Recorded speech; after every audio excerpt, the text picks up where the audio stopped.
శ్రీ గురుభ్యో నమః. హరి ఓం. వసుదేవసుతం దేవం కంసచానూరమర్దనం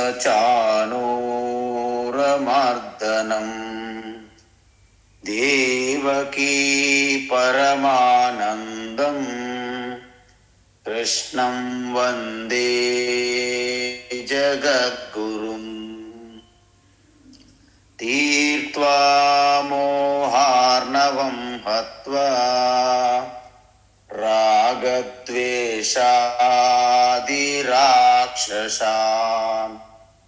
సీతా శాంతి సమాయుక్త ఆత్మా రామో విరాజతే. ఆత్మా రామో విరాజతే. ఆత్మస్వరూప బంధుగణ,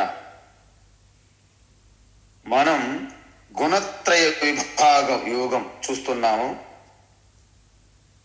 అన్ని అధ్యాయముల కంటే ఈ గుణత్రయ విభాగ యోగం అనేది మన నిత్య జీవితంలో చాలా దగ్గరగా ప్రాక్టికల్గా ఉంటుందన్నమాట.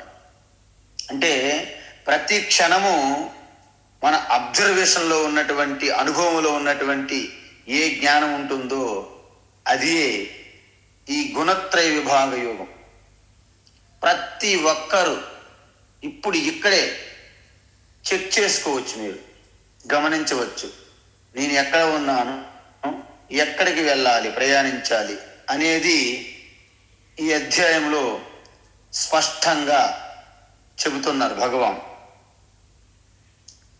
అయితే మనం చూసాం, సృష్టి జరిగే ముందు అంటే ప్రళయములో ఈ మూడు గుణాలు, అంటే ప్రకృతిలో మాయాశక్తిగా ఉన్నటువంటి ఈ సత్వగుణము, రజోగుణము, తమోగుణము సామ్య అవస్థ అంటారు. అంటే మూడు ఈక్విలిబ్రియం, అంటే మూడు ఎటువంటి డిస్టర్బెన్స్ లేకుండా ఒకే, అంటే మూడు కూడా ఒక నిష్పత్తిలో ఉంటాయి, మూడు భాగాలుగా. అయితే ఆ సమతుల్యత ఎప్పుడైతే డిస్టర్బెన్స్ కలుగుతుందో అప్పుడు వాటిలో ఉన్నటువంటి ఆ సామ్య అవస్థ లయ తప్పుతుంది, గతి తప్పింది. దాన్ని విషమ అవస్థ అంటారు. అంటే ఒక్కొక్క దాంట్లో ఒక్కొక్క గుణం ఎక్కువగా ఉండొచ్చు.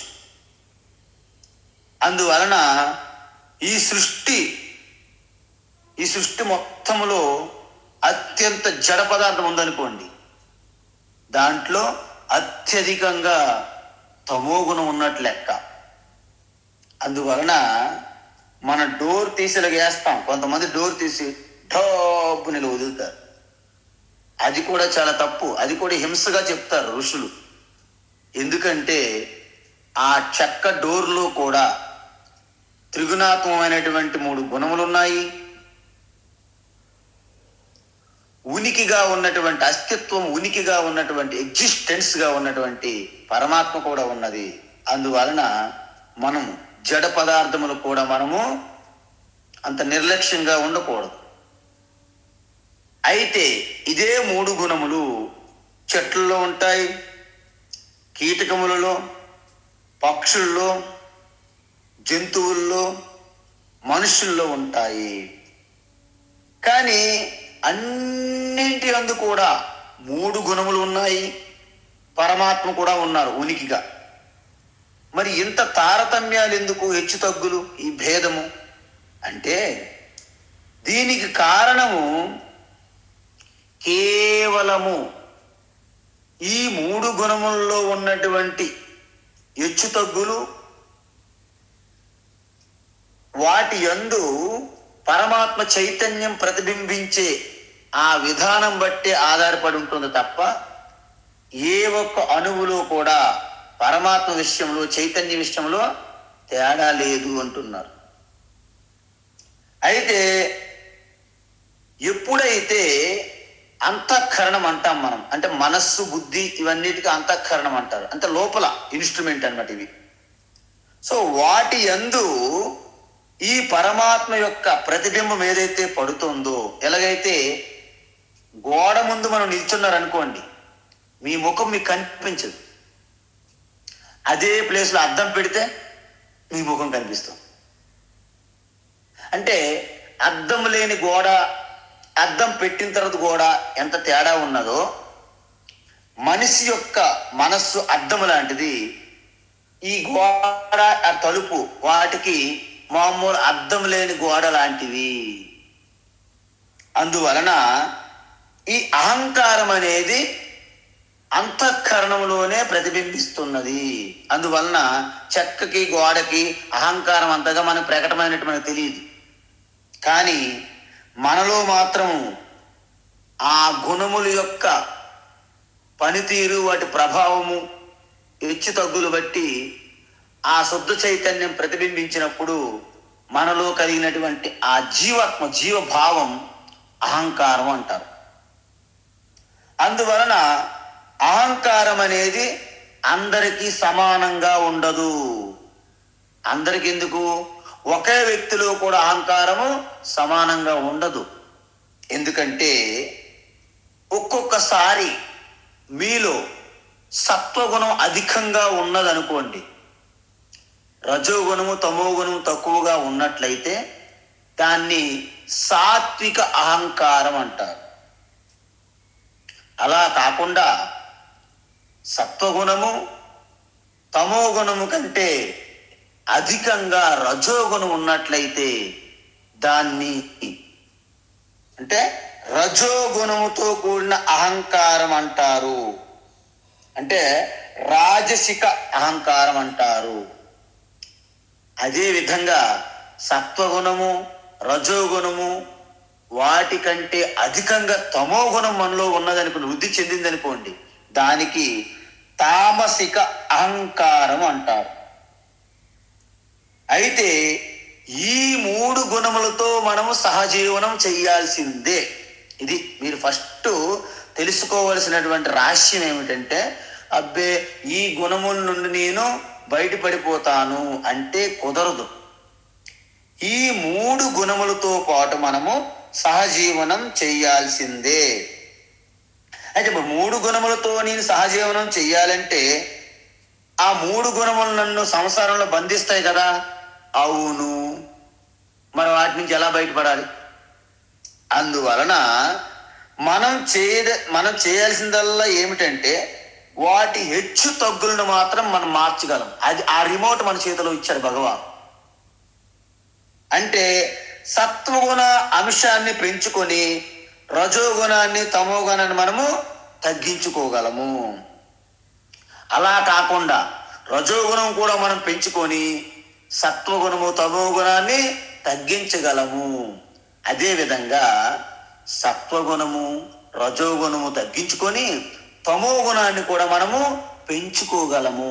అంటే చూడండి, ఈ 3 గుణములలో ఏ గుణము నాలో వృద్ధి చెందాలని మీరు భావించినట్లయితే అది మీ చేతిలో ఉందని భగవాన్ శ్రీకృష్ణ చెప్తున్నారు. అందువలన దీని యొక్క పూర్తి విశ్లేషణ చేస్తున్నారండి. ఈ అధ్యాయం అంతా కూడా ఈ 3 గుణముల యొక్క పూర్తి తత్వాన్ని మన ముందు ఉంచుతున్నారన్నమాట.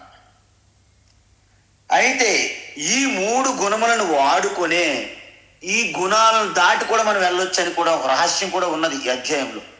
అంటే ముందు 3 గుణములను మనం టేమింగ్ చేయాలి. అంటే గుర్రాన్ని ఎలాగైతే ఒక కుక్క కానీ, ఒక గుర్రం కానీ, ఏదైనా ఒక పెంపుడు జంతువుని ఎలాగైతే మనం మచ్చిక చేసుకుంటామో, టేమింగ్ చేస్తామో, ఆ విధంగా ఈ 3 గుణములని బాగా విశ్లేషించి, పరికించి, అలర్ట్గా, అప్రమత్తంగా ఉంటూ ఈ 3 గుణముల నుండి ముందు తమో గుణము నుండి రజోగుణములోకి వెళ్ళాలి అధికంగా, తరువాత రజోగుణము నుండి సత్వగుణములోకి వెళ్ళి తరువాత 3 గుణములకు అతీత స్థితికి వెళ్ళాలి. ఇది మన లక్ష్యం, గోల్. ఎలా వెళ్ళాలి అంటే మీకు ఏషియా గేమ్స్, ఒలింపిక్స్ గేమ్స్ అవుతుంది, నేషనల్ గేమ్స్, ఇంటర్నేషనల్ గేమ్స్. దాంట్లో పోల్ వాల్ట్ అంటారు. పోల్ వాల్ట్ అంటే పోల్ వాల్టింగ్ అని ఒక పెద్ద పొడవాటి కర్ర ఉంటుంది. ఆ పొడవాటి కర్ర పట్టుకొని రన్నింగ్ చేసుకొని పరిగెత్తుకుంటూ వస్తారన్నమాట. దూరం నుండి వచ్చి ఆ పొడవాటి కర్రను భూమిపై ఆనించి ఎత్తుకి వెళ్తారన్నమాట. చాలా ఎత్తులోకి వెళ్తారన్నమాట ఆ కర్ర ద్వారా ఆధారంతో. చాలా ఎత్తుకి వెళ్ళిన తర్వాత కర్రని ఇటువైపు విడిచిపెట్టి తాడుకి అవతల వైపు పడతారు, వెళ్ళి జంపింగ్ చేస్తారు అటువైపు. అయితే ఇప్పుడు మీరు గమనించండి, ఇక్కడ 2 విషయాలు ఉన్నాయి. నేను తాడు అవతలకి వెళ్ళాలంటే కర్రను విడిచిపెట్టేయాలి కదా, అంటే కర్రను వాడడమే ఎందుకు అనే ఒక ప్రశ్న వస్తుంది. అరే పరమానంద శిష్య, కర్ర అనేది అంత ఎత్తుకు నీకు తీసుకెళ్తుంది కాబట్టి నువ్వు కర్ర వాడాలి అని చెప్పామనుకోండి, ఇంకొక ప్రశ్న వస్తుంది ఆయనకి. కర్ర వాడుతుంది కదా, సరే మరి అంత ఎత్తుకు తీసుకెళ్ళిన కర్రని నేను విడిచిపెడితే నాకు మనసు అప్పట్లేదు. ఎందుకు? అంత ఎత్తుకు కర్ర నాకు తీసుకెళ్ళింది కాబట్టి కర్రను విడిచిపెట్టడం నా మనసు ఒప్పుకోవట్లేదు, మనసు లాగేస్తుంది, కర్ర పట్టుకుని వెళ్ళాలని అంటాడు. అప్పుడు కూడా అరే పరమానంద శిష్య, నీవు కర్రతో పాటు అవతలకి వెళ్ళలేవు నాయన, నీకు అంత ఎత్తుకు తీసుకెళ్ళడానికి కర్ర సహాయం చేసింది. అంత ఎత్తుకు వెళ్ళిన తర్వాత కర్ర పైన మమకారం వద్దు. అబ్బబ్బా ఇంత ఎత్తుకు తీసుకొచ్చింది, I love the stick, I love made for each other అని పట్టుకొని ఉన్నావు అనుకోండి, నువ్వు యువతల పడతావు, ఫెయిల్ అవుతావు, విఫలం అవుతావు. కాబట్టి పోల్ వాల్ట్ గేమ్లో ఎలాగైతే అంత ఎత్తుకు కర్ర తీసుకొని వెళ్ళిన తర్వాత కర్రను యువతలు విడిచిపెట్టి అవతలపై ఎలాగైతే మనం జంప్ చేస్తారో, అదే విధంగా ఈ 3 గుణములు వాడుకుంటూ, ఈ గుణములను అబ్జర్వ్ చేసుకుంటూ, తమో గుణస్థులు రజోగుణములోకి, రజోగుణస్థులు సత్వగుణములోకి, సత్వగుణములో బాగా ఉన్నవారు గుణములను దాటి వెళ్ళి అంటే పోల్ వాల్ట్ యువతలు పడి, అంటే పోలు యువతలు విడిచిపెట్టి అవతలికి ఎలాగైతే దూకాలో అలా మనం దూకడమే గుణాతీత అంటారు. ఈ విషయము మీకు నరాల్లో ఉండాలి, మీ హృదయంలో పదిలంగా పెట్టుకోవాలి. దీన్ని అర్థం చేసుకుంటే ఇప్పుడు మనము శ్లోకంలోకి వెళ్దాం. సత్వం రజస్తమయితి, సత్వం రజస్తమ ఇతి, సత్వం రజస్తమ ఇతి, గుణా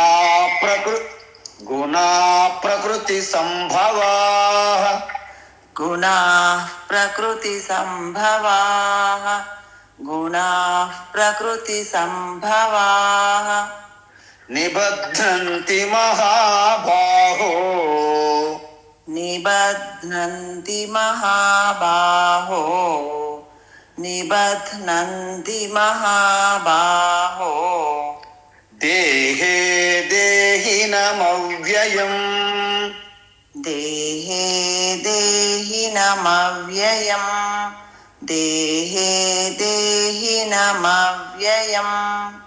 సత్వం రజస్తమయితి, గుణా ప్రకృతి సంభవాః, సత్వం రజస్తమ ఇతి, గుణాః ప్రకృతి సంభవాః, సత్వం రజస్తమ ఇతి, గుణాః ప్రకృతి సంభవాః, నిబధ్నంతి మహాబాహో, దేహే దేహినమవ్యయం, నిబధ్నంతి మహాబాహో, దేహే దేహినమవ్యయం, నిబధ్నంతి మహాబాహో, దేహే దేహినమవ్యయం.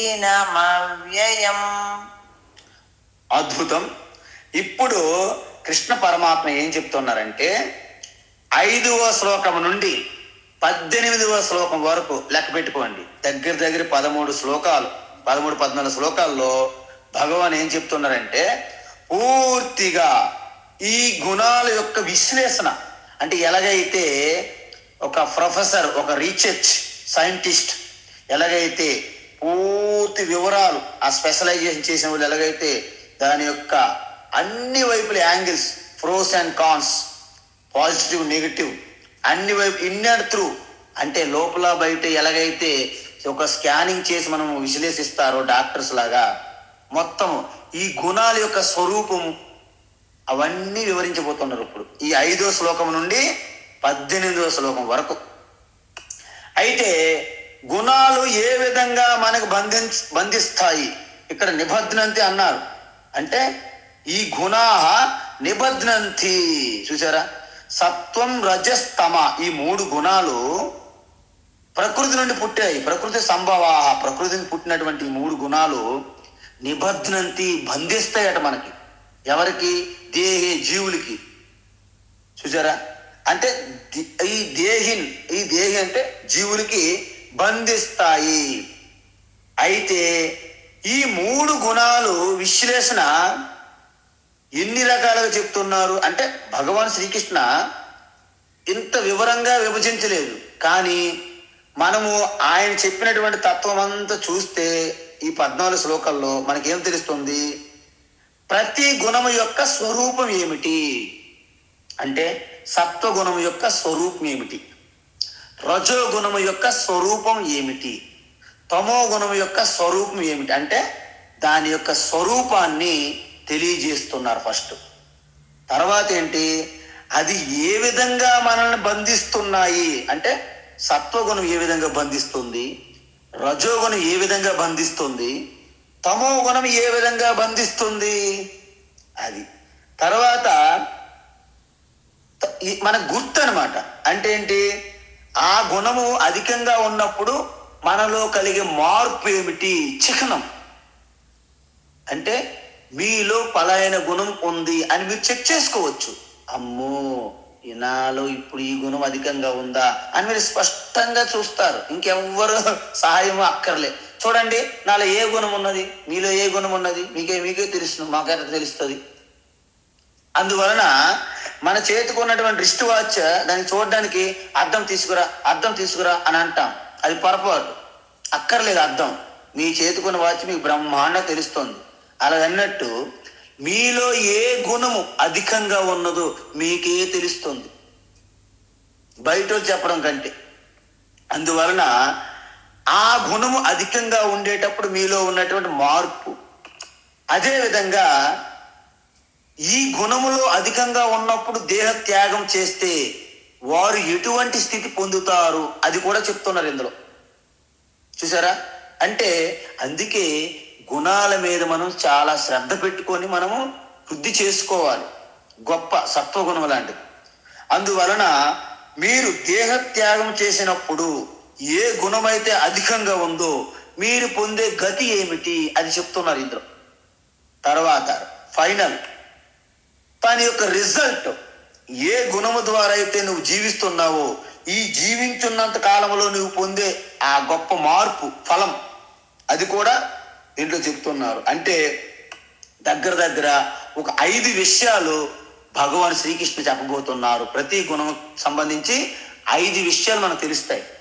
దాని యొక్క గుణం యొక్క స్వరూపము, గుణం ఏ విధంగా మనం బంధిస్తుంది, గుణం అధికంగా ఉన్నప్పుడు మనలో కలిగే మార్పు ఏమిటి, ఆ గుణములో ఉన్నప్పుడు దేహత్యాగం జరిగినప్పుడు మనం పొందే గతి ఏమిటి, ఆ గుణములో ఉన్నప్పుడు మనకు కలిగే ప్రయోజనం ఏమిటి, ఇవి స్పష్టంగా మాస్టర్ భగవాన్ శ్రీకృష్ణ వివరించబోతున్నారు. ఇప్పుడు దాని యొక్క స్వరూపం అన్నాం కదా, సత్వగుణం మనం తీసుకుందాం. సత్వగుణం అంటే మీ అందరికీ తెలియాలి. సత్వగుణం కలిగిన వారు ఆ విషయం తెలుసుకోవాలి, ఈ విషయం తెలుసుకోవాలి, కొత్త విషయాలు తెలుసుకోవాలి అని మనలో ఒక మక్కువ కలిగిస్తుంది. ఇంకా నేర్చుకోవాలి. అంటే జ్ఞానేంద్రియములు, బుద్ధి, ఇలా ఇవన్నీ కూడా జ్ఞానం సంపాదించాలనే ఒక తీవ్రమైన కోరికతో ఉంటారు. జ్ఞానం సంపాదించాలని. మీరు ఒక విషయం చూడండి, మీరు గుణముల్లో ఉన్నంత వరకు మీరు సృష్టి మొత్తం ఎన్ని విషయాలు మీరు తెలుసుకున్నప్పటికీ అది పరిపూర్ణ జ్ఞానం కాదు. కానీ మనం ఏమనుకుంటాము, నేను సర్వజ్ఞుని అయిపోవాలని మన భ్రమ. ఎందుకు అవ్వలేరు? ప్రకృతిలో ఉన్నంత వరకు మీరు సర్వజ్ఞ అవ్వలేరు. మరి ఎప్పుడు సర్వజ్ఞ అవుతారు? ప్రకృతి నుంచి అవతలకి వెళ్ళాలి, గేటు దాటాలి.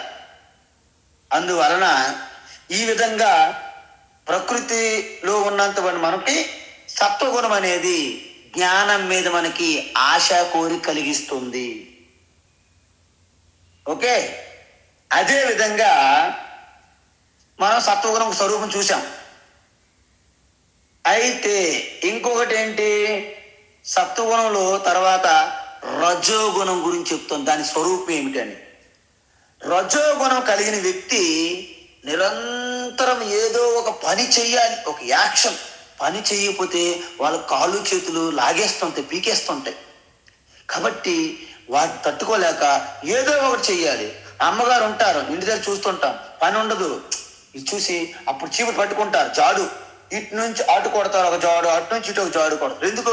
కాళ్ళు చేతులు లాగేస్తుంటాయి ఏదైనా చెయ్యకపోతే. అలా కూర్చుంటే 2-5 నిమిషాలు కూర్చుంటే అమ్మగారు టక్కన లేస్తారు, ఇంకేం లాభం లేదు. అన్ని ఆ యొక్క పాత్రలు, రాత్రి కడిగిన పాత్రలన్నీ బయట తీసి మరొకసారి మళ్ళీ కడిగేస్తారు అనమాట. ఆవిడ సాటిస్ఫాక్షన్ అనమాట. మళ్ళీ 5 నిమిషాలు కూర్చుంటే మరి తట్టుకోలేరు ఆవిడ. మళ్ళీ లేచి ఆ అల్మారా కబోర్డు తీస్తారు, తీసి బుక్స్ ఉన్నాయా, ఇంక వస్తువులు ఉన్నాయా, ఏమీ లేకపోతే అల్మారాలోకి వెళ్ళి బట్టలు పైకి తీసి మళ్ళీ మడతలు పెట్టి మళ్ళీ లోపల పెట్టేస్తారు. అంటే ఈ వర్క్, ఈ కర్మ వ్యగ్రత చూడండి ఒకసారి మీరు. అంటే వారిలో రజోగుణము వారిని ఒక స్థానంలో కూర్చొనియదనమాట. నేను అమ్మగారు చెప్పానంటే ఒక ఆడవాళ్ళకే ఉంటుందని కాదు, ఉదాహరణ చెప్పాను. ప్రతి ఒక్కరికి కూడా ఎవరైనా సరే ఈ యొక్క రజోగుణం మనలో ప్రభావం ఉండడం వలన మనము కర్మ చేయాలని మనకి కాలు చేతులు అలా లాగేస్తాయి అనమాట. అందువలన ఈ విధంగా వారేంటి, కాళ్ళకి, చేతులకి, నోరుకి, వీటికి ఎక్కువ పని పెడతారు. అదే సత్వగుణం అధికంగా ఉన్నవాళ్ళు కన్నులకి, చెవులకి, ముక్కుకి, చర్మం వీటికి ఎక్కువగా పని పెడతారు. ఎందుకు? అవి జ్ఞానం అర్జిస్తాయి, ఈ కర్మేంద్రియాలు కర్మలు చేస్తాయి. అయితే మరి తమో గుణం అధికంగా దాని యొక్క స్వరూపం ఏమిటి స్వామి అంటే, తమో గుణం ఉన్నవాళ్ళు ఈ రెండిటికి భిన్నంగా ఉంటారు.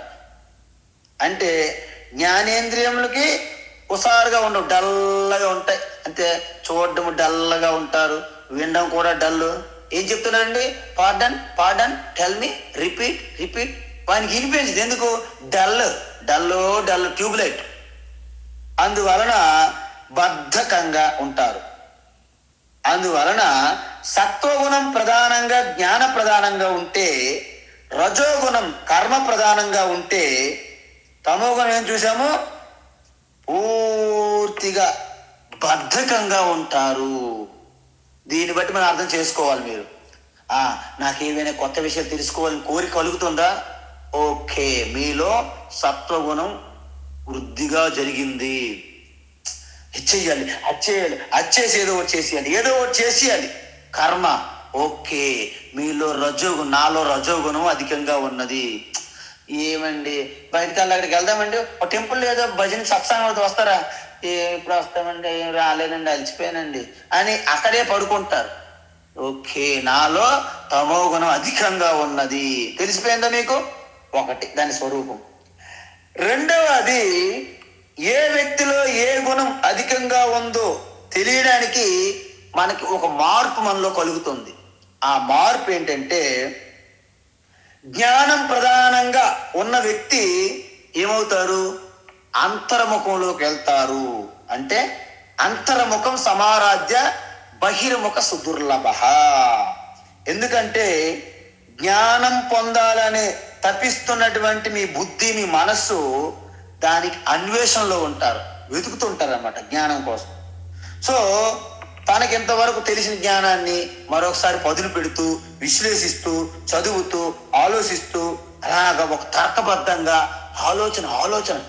అంటే వీళ్ళందరూ చూడండి, ఈ సైంటిస్టులు, ఈ ఋషులు యోగులు వీళ్ళందరూ చూడండి, వీళ్ళందరూ కూడా ఈ సత్వగుణం యొక్క ప్రభావం వలన నిరంతరం ఆలోచన బుద్ధికి పని పెడతారన్నమాట. ఎంతసేపు కూడా ఆ జ్ఞానం అన్వేషణలోనే ఉంటారు. వారికి కొత్త కొత్త ప్రక్రియలు, కొత్త కొత్త సిద్ధాంతాలు ఆవిష్కరిస్తుంటారు. బుద్ధికి పదును పెడుతూ ఉంటారు. కాబట్టి వారికి ఎటువంటి బయట కర్మల కంటే ఆలోచన అంటే అంతర్ముఖములు ఎక్కువ డ్యూటీ అనమాట వాళ్ళకి.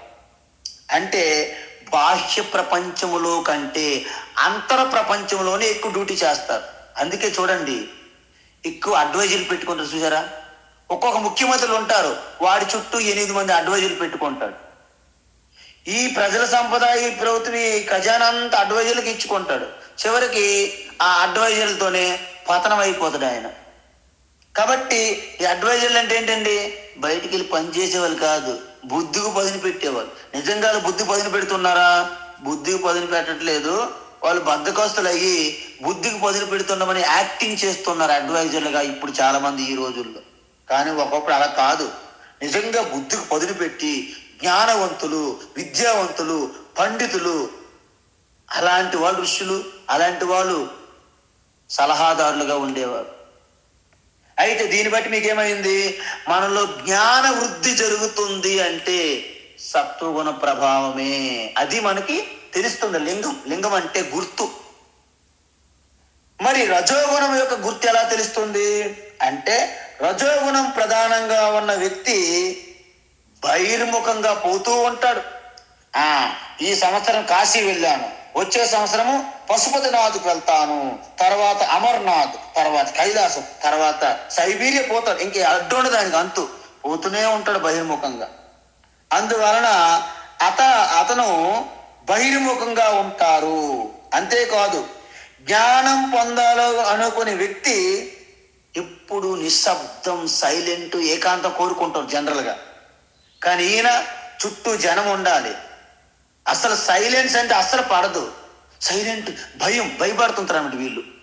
కాబట్టి వీళ్ళకి ఎప్పుడు కూడా హజలు బజలు డీజేతో నిండిపోవాలి.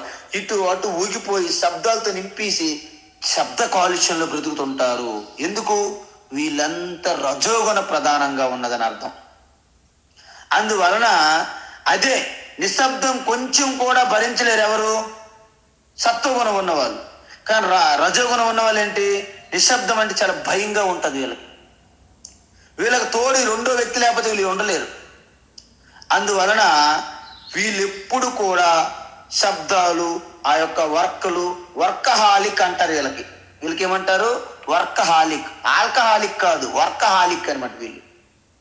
సో ఈ విధంగా వీళ్ళు నిరంతరము ఆ యొక్క పనుల్లోనే నిమగ్నమై ఉంటారు.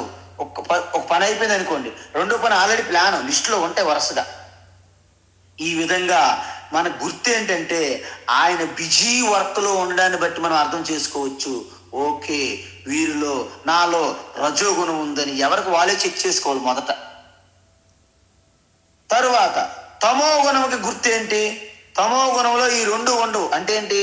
నివృత్తి మార్గము లేదు, ప్రవృత్తి మార్గము లేదు. రజోగుణం గుర్తేంటి? అధికంగా ప్రవృత్తి మార్గం, ప్రవృత్తి. సత్వగుణానికి గుర్తేంటి? అధికంగా అంతర్ముఖంగా ఆలోచన, జ్ఞాన సముపార్జన. మరి తమో గుణం ఏంటి? చెయ్యాలనే ఉండదు, జ్ఞానం పొందాలనే ఉండదు. ఏముంటుంది? నిరాసక్తిగా డల్లగా ఉంటాడు. నిద్రమత్తులు అంత కైఫులో జీవిస్తుంటారు అన్నమాట వాళ్ళు, భ్రమలో. సో ఇప్పటి వరకు మనం ఏం చూసాము? ఈ గుణాల యొక్క స్వరూపం చూసాము.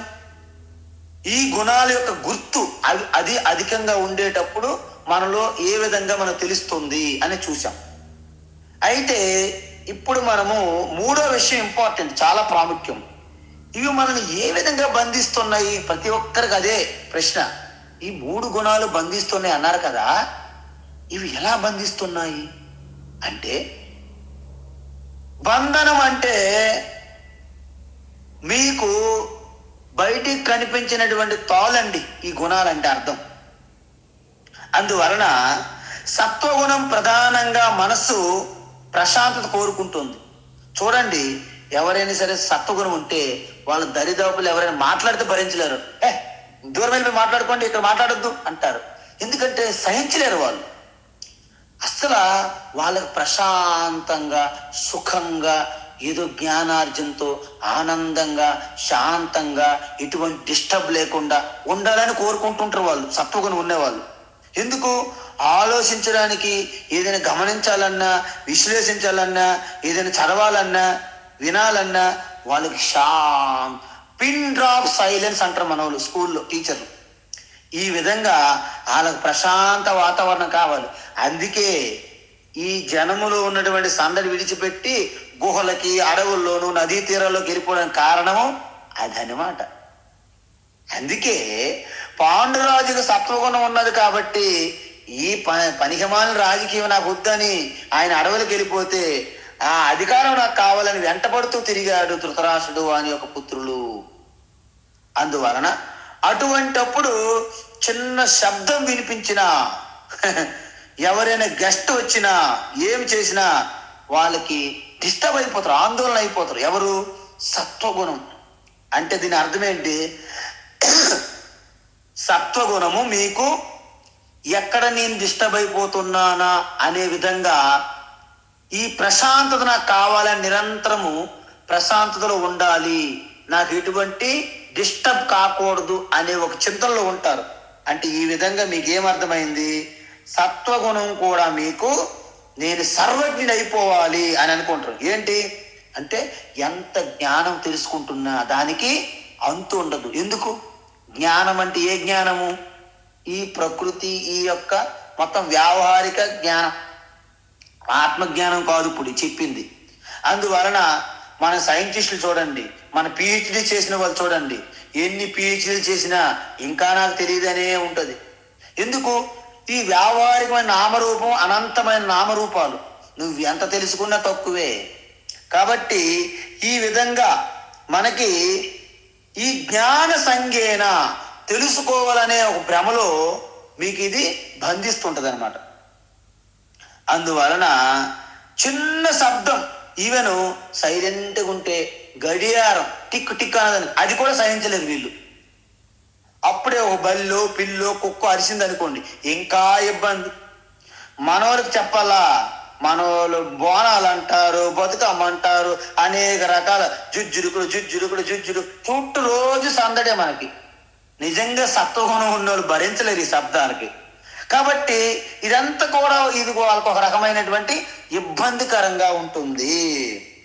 అందువలన ఈ రకంగా కూడా ఈ సత్వగుణం ఉన్న వ్యక్తికి ఎంత నేర్చుకున్నా తృప్తి తీరదు, ఎంత ప్రశాంతంగా ఉండాలన్నా చుట్టూ ఉన్నటువంటి ప్రకృతి శబ్దాలకు తట్టుకోలేరు. అంటే ఈ విధంగా నేను జ్ఞానం తెలుసుకోవాలనే ఒక ఆశా కోరికతో ఆయన కూడా బంధించబడతారు. దీన్ని బట్టి మీకు అర్థమైందా? అందువలన ఈ వ్యావహారిక జ్ఞానం అనే చక్రంలో పడి అంతులేని అసంతృప్తితో తెలుసుకోవాలని అందుకే జుట్టు పీక్కుంటారు. ఇంకా తెలుసుకోవాలనే ఆ తృప్తి తీరదు. అయితే సరే, ఇప్పుడు నిపుణుడు అంటే ఎవరు? అనేక విషయాలు కాకుండా తక్కువ విషయాలతో లోతుగా తెలుసుకునే వాళ్ళు స్పెషలైజేషన్ అంటారు. చూసారా? అంటే మనం ఎన్ని విషయాలు తెలుసుకున్నామనేది ఇంపార్టెంట్ కాదు, ఎంత లోతుగా తెలుసుకున్నాం అనేది ఇంపార్టెంట్. అందువల్ల ఇతన్ని కూడా సంసారిగా బంధిస్తుంది. ఏ విధంగా? జ్ఞానం మీద తెలుసుకోవాలనే ఆ సంఘం, ఆ ఆసక్తితో సత్వగుణం వారిని కూడా బంధిస్తుంది ప్రకృతి. మరి రాజసిక గుణము ఉంటే వాళ్ళు ఏ విధంగా బంధింపబడతారు అంటే, రాజసిక గుణం ఉన్న వ్యక్తి దీనికి భిన్నంగా ఉంటారు. ఎందుకు? ప్రవృత్తిలో ఉంటాడని చెప్పాం మనం. అంటే నిశ్శబ్దాన్ని, ప్రశాంతాన్ని భరించలేరు వాళ్ళు. 5 నిమిషాలు ఎవ్వరు మాట్లాడుకుంటున్నారండి, ఏమైందండి మీకు, ఏం మాట్లాడరండి, ఏదో మాట్లాడండి అయ్యా అంటుంటారు వాళ్ళు. ఎందుకంటే 5 నిమిషాల ప్రశాంతత, నిశ్శబ్దం అంటే వాళ్ళకి ఏదో చాలా చాలా ప్రాబ్లం.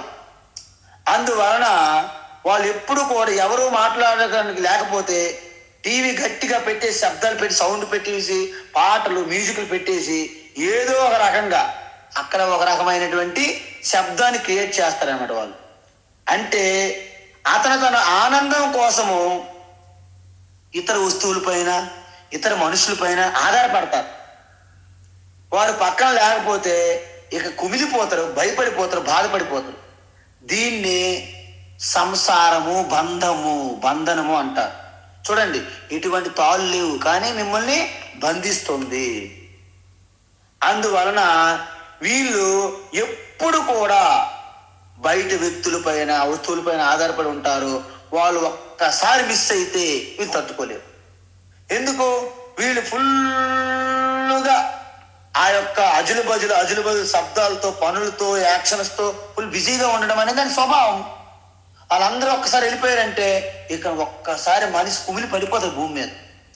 సో ఈ విధంగా ఈ పని, ఈ వర్క్ అనే దాని మీద వర్కహాలిక్ పర్సన్గా ఈయన బంధింపబడతారు. అయితే ఇప్పుడు మీరు చెప్పండి, మొదటి సత్వగుణం అధికంగా ఉంటే జ్ఞాన తృష్ణ, అంటే ఇంక తెలుసుకోవాలి, నాకెవరు డిస్టర్బ్ చేయకూడదు, ఎవరు నా చుట్టూ ఉండి వేరే విషయం మాట్లాడకూడదు, నా బుద్ధికి, నా ఆలోచనలకి అనుకూలంగా వాతావరణం ఉండాలనే ఒక జ్ఞాన సముపార్జన అనే తృష్టిలో ఆయన బంధింపబడ్డాడు. ఎవరు? సత్వగుణం వాళ్ళు. కర్మ అనే విషయంలో బంధింపబడ్డారు రజోగుణం అధికంగా ఉన్నవాళ్ళు. మరి తమోగుణం సంగతి ఏంటి? ఈయన పరిస్థితి చాలా వెరైటీగా ఉంటుంది. తామసిక గుణం ఉన్న వ్యక్తి నిర్లక్ష్యంగా, నిర్లజ్జగా, అత్యంత డల్లగా, బద్ధకంగా, తనక మానవ జన్మ ఎంత దుర్లభమైందో కూడా ఆయనకు అర్థం కాదు. అందువలన అత్యంత నిర్లక్ష్యంగా, బద్ధకంగా, డల్లగా ఉండడమే ఆయన యొక్క నిజమైనటువంటి జీవితం. కాబట్టి ఈ బద్ధకస్తం అనే మోహము, అజ్ఞానం, అంధకారంతో ఆయన బంధింపబడతాడు. ఇప్పుడు మనం 3 విషయాలు చూసాం. ఇక్కడ గతి అంటే ఏంటంటే ఈ దేహ త్యాగం జరిగేటప్పుడు మీలో ఏ గుణం అధికంగా ఉన్నది అంటే, నాలో సపోజ్ నేను సత్వగుణం అధికంగా ఉండేటప్పుడు నా శరీరాన్ని విడిచిపెట్టింది అనుకోండి, అయితే నువ్వు ఏ జన్మ పొందుతావు, ఏ గతి పొందుతావు అంటే ఇక్కడేమంటున్నారంటే, ఎవరికైతే సత్వగుణం ప్రధానంగా ఉన్న వ్యక్తి శరీరాన్ని విడిచిపెట్టినప్పుడు ఊర్ధ్వలోకాలకు వెళ్తారు. అంటే ఏంటి? ఒక దేవతగా పుట్టొచ్చు, లేకపోతే ఈ భూమండలం పైనే గొప్ప ఐశ్వర్య సంపన్నులుగా పుట్టొచ్చు. ఏదో రకంగా ఇప్పుడు ఉన్న జన్మ కంటే ఉత్తమ జన్మ పొందడం అనేది ఖచ్చితం. ఎందుకు? సత్వగుణంలో మీరు దేహత్యాగం చేశారు కాబట్టి. సరే, రజోగుణముతో మీరు ఎక్కువ ప్రధానంగా ఉండేటప్పుడు దేహం మరణించినప్పుడు ఏమవుతుంది అంటే, మీరు ఉన్న లోకంలోనే పుడతారు, ఉన్న విధంగానే పుడతారు. అంటే ఈ భూలోకంలోనే మీరేదో దేవీ దేవతలుగా మారే అవకాశం ఉండదు. ఎందుకు? మీరు రజోగుణం కదా, మీరు ఎప్పుడు పని చేసే స్వభావము కాబట్టి ఇక్కడే పని చేస్తారు. దేవీ దేవతలు పెద్ద పనులు చేయరు, సాక్షులుగా, భోగిలుగా ఉంటారు.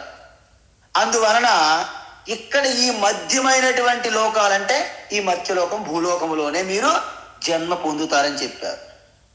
మరి తమోగుణం ప్రధానంగా ఉన్న వ్యక్తి అధోగతి, అంటే క్రిములు, కీటకాలు, పక్షులు, కుక్కలు, నక్కలు, పిల్లులు, ఎలకలు ఇలాంటివి కానీ అత్యంత హీనమైనటువంటి జంతువులుగా కూడా పుట్టే అవకాశం ఉంది. ఇది మన యొక్క గతి. 4 విషయాలు చూసాం ఇప్పటి వరకు మనం. తరువాత రిజల్ట్ అంటే మరణించాకే కాదండోయ్, ఇప్పుడు మనం జీవించి ఉండగానే మనం పొందినటువంటి ఫలితం ఏమిటి? ఈ 3 గుణాలు మనలో ఉండడం వలన సత్వగుణం నాలో అధికంగా ఉంది. సో ఇప్పుడు నాకు వచ్చిన ప్రయోజనం ఏంటి? ఏదో చనిపోయినాడు ఎక్కడికి వెళ్తాను, ఎవరు చూశారు? మీరేమైనా చూసారా? అందువలన ఇప్పుడు జీవించి ఉండగా మీరు ఎటువంటి ప్రయోజనం పొందుతారు? సపోజ్ మీలో సత్వగుణం అధికంగా ఉన్నది అనుకుందాం. అయితే సత్వగుణం అధికంగా ఉండడం వలన మీలో నేత్రములు, చెవులు ఇలాంటి జ్ఞానేంద్రియాలు ఏవైతే ఉన్నాయో చాలా చురుకుగా పనిచేస్తాయి. అంటే మీరు ఒక్కసారి క్లాసులో కానీ విన్నారంటే చెప్పింది అలాగే పట్టేస్తారు. ఎందుకు? You are so sharp. ఎంత షార్ప్గా ఉన్నాడండి మీ అబ్బాయి, ఆ అబ్బాయికి సత్వగుణం అధికంగా ఉన్నదని అర్థం. ఎంత షార్ప్గా ఉన్నాడండి, genius, intelligence, what a clever, what a genius అంటారు. అంటే అర్థం ఏంటి? వాడి యొక్క సత్వగుణము మంచి వృద్ధిలో ఉన్నది. అంటే అన్ని ఇంద్రియముల అవయవాలు చురుకుగా, ఉత్సాహంగా, ఉల్లాసంగా లేడీల గొంతులు వేస్తుంటారు. సింహంలా ఉన్నాడబ్బా మీ బాలుడు, ఈ పాప, ఓహో అద్భుతం, మహా అద్భుతం. సింహోయం మానవకహ, ఈ పిల్లడు సింహంలా అంటాడు. అంటే జుట్టు గడ్డాలు పెంచుకోవడం కాదు సింహం అంటే. అంటే ఆ పౌరుషం, ఆ శౌర్యం, ఆ ధైర్యం, ఆ స్ట్రైట్ ఫార్వర్డ్నెస్, ఆ రుజుత్వం, ఇవి కలిగి ఉంటారనమాట. సో సత్వగుణం ప్రధానంగా ఉండేటప్పుడు ఇంద్రియం చాలా చురుకుగా ఉంటాయి. అదేవిధంగా రజోగుణం ప్రధానంగా ఉన్నదనుకోండి, వానికి గ్రీడు అంత ఎంత పిసినారి దానప్ప అంటే తన పాకెట్లోనే కొత్త 500 రూపాయల నోటు పెట్టుకొని ఆకలేస్తుంటే ఎదురుగానే మంచి వెజిటేరియన్ భోజనశాల ఉంది, ఆయన వెళ్ళాలని అడుగేస్తుంటాడు, కొత్త నోటు చూస్తుంటాడు. ఎందుకులా ఈ కొత్త నోటు మార్చాలి, కాసేపు 1 గంట 2 గంటలు లేట్ అయితే ఇంటికి వెళ్ళిపోతాం. అక్కడ ఎలాగా వాళ్ళంతా భోజనం చేసినప్పుడు లాస్ట్కి కొంచెం అన్నం ఉంటుంది, పెరుగు ఉంటుంది, ఆవకాయ పెట్టుకొని తినొచ్చులే, ఎందుకు ఈ కొత్త నోటు మార్చాలి? సరే దాహం వేస్తుంది, ఏదైనా మంచి బిస్లరీ వాటర్ లేకపోతే ఏమైనా ఒక జ్యూస్ తాగుతామంటే ఎందుకులేండి, అక్కడ ఎక్కడో కొలాయి వాటర్ ట్యాప్ ఉందిగా, అక్కడ తాగిస్తే ఇంటికి వెళ్ళాక ఎలాగా వాళ్ళు మంచినీళ్ళు పెట్టి ఉంటారు, అంత ఖర్చు పెట్టి పెట్టాం ఫిల్టరు, ఎందుకు మళ్ళీ ఇక్కడ డబ్బులు వేస్ట్, వాటర్ బాటిల్ కూడా కొనరు. So కన్జ్యూస్ person. అందువలన ఈ వ్యక్తికి, రజోగుణం ఎక్కువగా ఉన్న వ్యక్తికి మనం చూస్తుంటే, ఆయన బాబు మేము టెంపుల్ కడతాను, బాబు మేము గోశాల కడతాను, బాబు ఏదైనా చేస్తాను దానం ఏమంటే అన్నిసార్లు వాయిదాలు వేసి వేసి వేసి లాస్ట్కి రాసుకోండి 116 రాసుకోండి.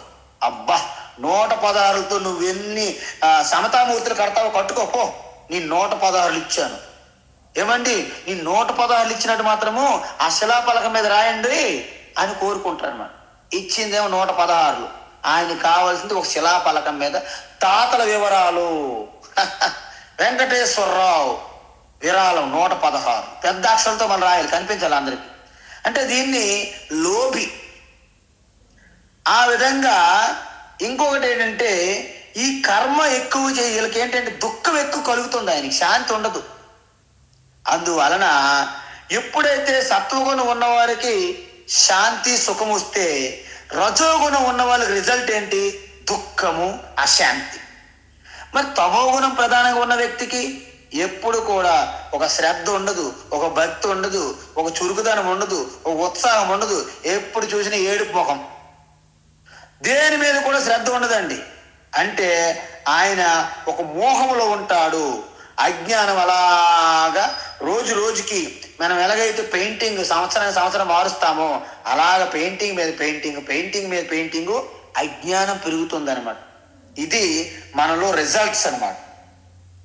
సో ఇప్పుడు మీరు చెప్పండి ఏంటంటే, ఏ విధంగా అయితే మనం గీత క్లాస్కి వెళ్తాం అనుకోండి, కొంతమందికి ఇప్పుడు మీరు గీతా క్లాస్ వింటున్నారు, భగవద్గీత, అందులో 14వ అధ్యాయం మామూలా మీ స్వరూపం గురించి చెప్తున్నా, డైరెక్ట్గా ప్రాక్టికల్గా మీ గుణాల విశ్లేషణ, ఇది మన గుణాల విశ్లేషణ, ప్రతి ఒక్కరి గుణాల విశ్లేషణ. కాబట్టి మనలో సత్వగుణం ఉందనుకోండి, ఈ భగవద్గీతలో కృష్ణ పరమాత్మ చెప్పింది నా ద్వారా ఏదైతే వివరిస్తున్నామో అలాగ పట్టేస్తారు. అదేవిధంగా రజోగుణం ఉందనుకోండి, రజోగుణం ఉన్న వాళ్ళు వింటూ, మీరైతే ఆన్లైన్లో ఉన్నారు, మీరు బ్రతికిపోయారు. అదే క్లాస్ రూమ్ అనుకోండి, వాళ్ళందరినీ చూస్తారు, ఎవరెవరు ఏం చేస్తున్నారు, ఎవరైనా పడుకుపోతున్నారా, ఎవరైనా ఆవలింతలు చేస్తున్నారా, ఎవరైనా నవ్వుతున్నారా, ఎవరైనా పడుకున్నారా, ఇవన్నీ అబ్జర్వ్ చేస్తారు. ఎందుకంటే వాళ్ళకి ఇవన్నీ మొత్తం పని, ఆ యొక్క హాల్లో ఉన్న ప్రతి ఒక్క వస్తువుతోనే వాళ్ళ సంబంధమే క్లాసులో.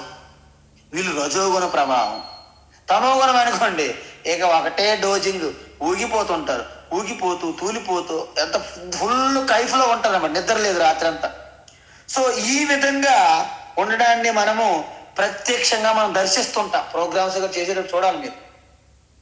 సో ఈ విధంగా ఉంటే ఇప్పుడు మీరు చెప్పండి, మనము ప్రకృతి ప్లస్ శుద్ధ చైతన్య ప్రతిబింబము, శుద్ధ చైతన్యం చెప్పాం మనం, ప్రతి ప్రాణి.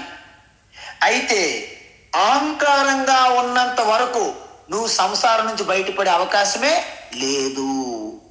మరి సాక్షి చైతన్యంగా నువ్వు అంగీకరించినప్పుడు నువ్వు సంసారంలో ఉండే అవకాశమే లేదు.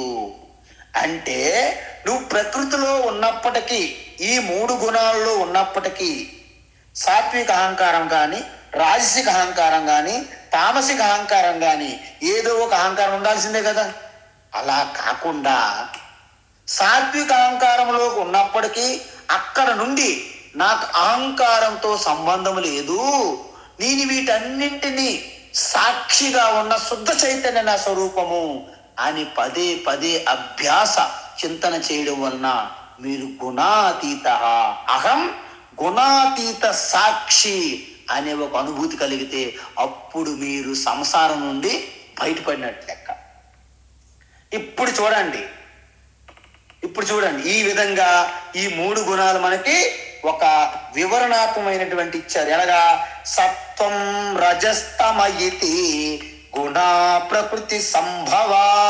అంటే ప్రకృతిలో ఉన్న ఈ 3 గుణాలు మనిషిని కూడా, అంటే ప్రకృతిలో ఏ 3 గుణాలు ఉంటాయో మనకు కూడా 3 గుణాలు వచ్చాయి కదా, ఆ విధంగా సంభవాహ వచ్చాయి. అవి ఏం చేస్తాయి? దేహి అంటే మన అహంకారం, దేహి. అంటే ఈ 3 గుణాలు జీవులో ఉండి వాడిని అనేక రకాలుగా బంధిస్తూ కిందకి మీదకి తిప్పుతుంటాయి. బొమ్మలు ఆడిస్తున్నాడు జంత్రగాడు, బొమ్మలు ఆడిస్తున్న మెజిషియన్ లాగా. అయితే ఇప్పుడు మనం మొదట ఏం చూడాలి అంటే నిబద్ధనంతి ఏ విధంగా బంధిస్తాయి, రజోగుణం ఏ విధంగా బంధిస్తాయి మనం చూసాం. కాబట్టి ఇప్పుడు శ్లోకంలోకి వెళ్తే మీకు స్పష్టంగా అర్థమైపోతుంది, చదివినంటే అర్థమైపోతుంది. ఇప్పుడు శ్లోకం తత్ర సత్వం నిర్మలత్వాత్, తత్ర సత్వం నిర్మలత్వాత్, తత్ర సత్వం నిర్మలత్వాత్ ప్రకాశకమనామయం, ప్రకాశకమనామయం, ప్రకాశకమనామయం సుఖ సంగేన బధ్నాతి, సుఖ సంగేన బధ్నాతి, సుఖ సంగేన బధ్నాతి జ్ఞాన సంగేన చానఘా, జ్ఞాన సంగేన చానఘ, జ్ఞాన సంగేన చానఘ తత్ర సత్వం నిర్మలత్వాత్ ప్రకాశకమనామయం, తత్ర సత్వం నిర్మలత్వాత్ ప్రకాశకమనామయం, తత్ర సత్వం నిర్మలత్వాత్ ప్రకాశకమనామయం సుఖ సంఘేన బధ్నాతి జ్ఞాన సంగేన చానఘా, సుఖ సంగేన బధ్నాతి జ్ఞాన సంగేన చానఘ, సుఖ సంగేన బధ్నాతి జ్ఞాన సంగేన చానఘ. ఉత్తమం. ఇప్పుడు ఏంటంటే 6వ శ్లోకం నుండి 9వ శ్లోకం వరకు ఈ 3 గుణముల యొక్క స్వరూపము, అవి ఏ విధంగా బంధిస్తాయి మనం ఆల్రెడీ బ్రీఫ్గా ఇప్పుడే చెప్పేశాను మీకు. కాబట్టి శ్లోకాలు మీకు చాలా తేలికైపోతాయి. ఇప్పుడు ఎలా?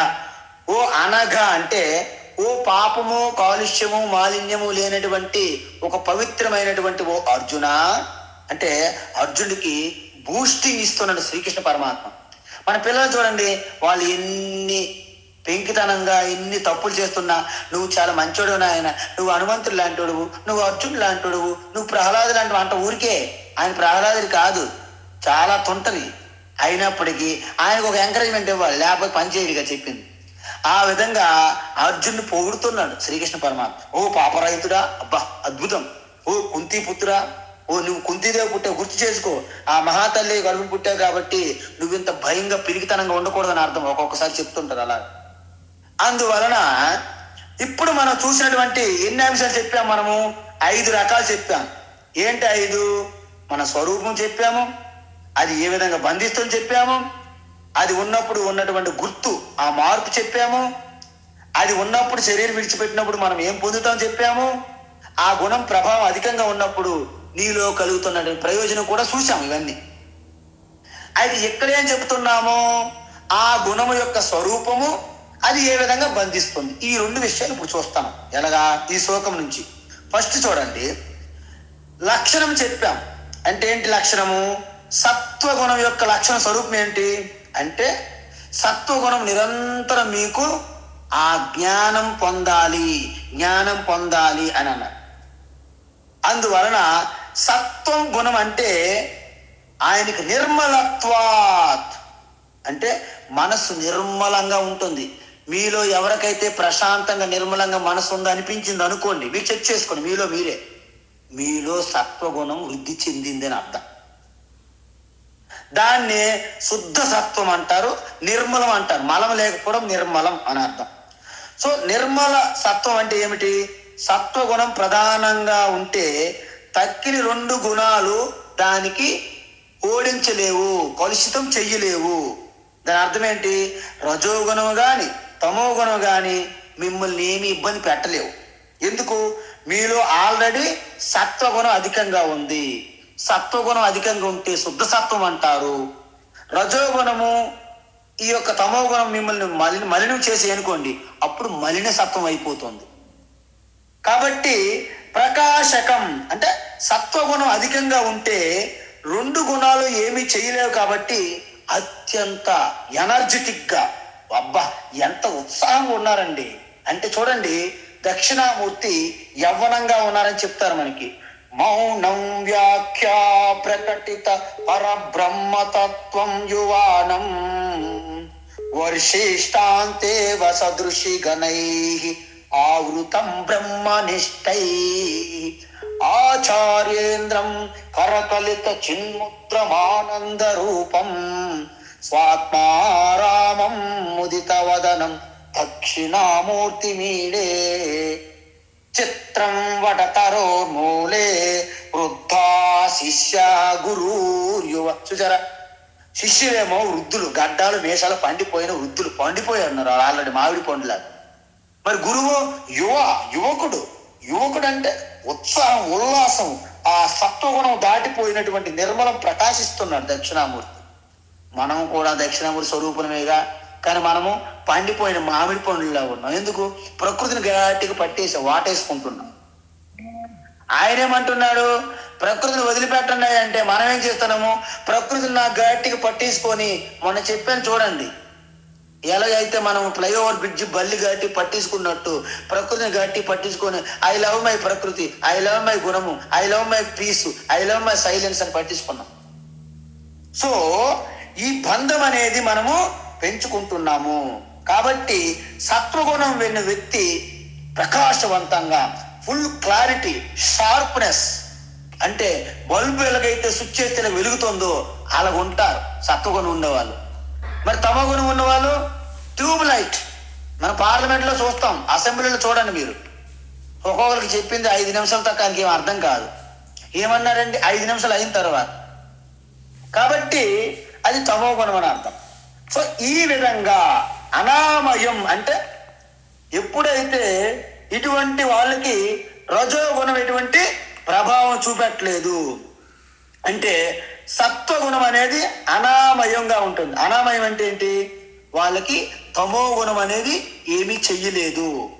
ఇక్కడ ప్రకాశకం అంటే రజోగుణం ఏం చెయ్యలేదు, అనామయం అంటే తమో గుణం ఏమీ చేయలేకపోవడము. అంటే వాళ్ళు ఎటువంటి నిరాసక్తి, డల్లో ఉండవు. అంటే వాళ్ళు ప్రకాశవంతంగా, చాలా తేజస్సుగా, ఉత్సాహంగా, ఉల్లాసంగా ఉంటున్నారు. ఇది దాని యొక్క లక్షణం. అంటే ప్రకాశకాత్మకం అంటే మనస్సు ప్రకాశవంతంగా ఉంటుంది. అయితే మరి ఎక్కడ కొట్టింది, ఎక్కడ పప్పులో అడిగేశాము అంటే సుఖ సంఘేన బధ్నాతి. ఎప్పుడు ఏకాంతం కావాలి, ఎప్పుడు నిశ్శబ్దం కావాలి, ఎప్పుడు ఎవరు డిస్టర్బ్ చేయకూడదు, ఎవరు అతిథులు రాకూడదు, ఎవరు గ్రూప్ డిస్కషన్ ఉండకూడదు, మీటింగ్లు ఉండకూడదు, ఎక్కువ డ్యాన్సులు ఉండకూడదు, ఇవన్నీ ఇష్టపడరు వాళ్ళు, ఇబ్బంది పడిపోతారు అన్నమాట. సో ఈ విధంగా ప్రశాంతత, నిశ్శబ్దం కావాలి, మరింత తెలుసుకోవాలి, ఈ విధంగా వాళ్ళు బంధింపబడుతున్నారు. అనగా ఓ అర్జున, నీవు అలాంటి ప్రమాదం ఏమి లేదు నీకు. ఎందుకు? నువ్వు పాపరహితుడవు అని చెప్పారు. సో మనం ఇప్పుడు ఏం చూసాము? సత్వగుణం ప్రధానంగా ఉండడం వలన ప్రకాశవంతంగా, ఉత్సాహంగా, క్లారిటీ ఉంటారు. కానీ వాళ్ళు నిశ్శబ్దాన్ని కోరుకుంటారు. అందుకే సత్వగుణం ఉన్న వాళ్ళు ఈ బయట ఎంత డ్యాన్సులు వేసుకొని డీజే లైట్లు సౌండ్లు పెడితే వాళ్ళు ఇష్టపడరు, డబ్బులు, మేళాలు, తాళాలకి. ఈ విధంగా వాళ్ళు కొంత డిస్టర్బ్ అవుతుంటారు. కాబట్టి వాళ్ళు ఈ శాంతి, ప్రశాంతత కోరుకోవడం అని, ప్రశాంతత ఉంటేనే నేను బాగుంటాను అనే భ్రమలో ఉంటారు. కాబట్టి అది కూడా వాళ్ళని బంధిస్తుంది. జ్ఞానం తెలుసుకోవాలి, అది తృప్తి తీరదు ఎప్పటికీ. ఆ జ్ఞానం ద్వారా కూడా వాళ్ళు బంధింపబడతారు. సత్వగుణం అనేది ప్రశాంతత కావాలని అది ఎప్పటికీ తీరదు, జ్ఞానం సంపాదించాలని అది ఎప్పటికీ తీరదు. అంటే సుఖము, జ్ఞానం అనే వాటి ద్వారా బంధింపబడతారు. ఇది కొంతవరకు బెటరే. వీటి తర్వాత వీరు అన్నదమ్ములు ఉన్నారు, రజోగుణం, తమోగుణం. అది రేపు చూద్దాం. హరి ఓం తత్సత్. సర్వం శ్రీకృష్ణార్పణమస్తు.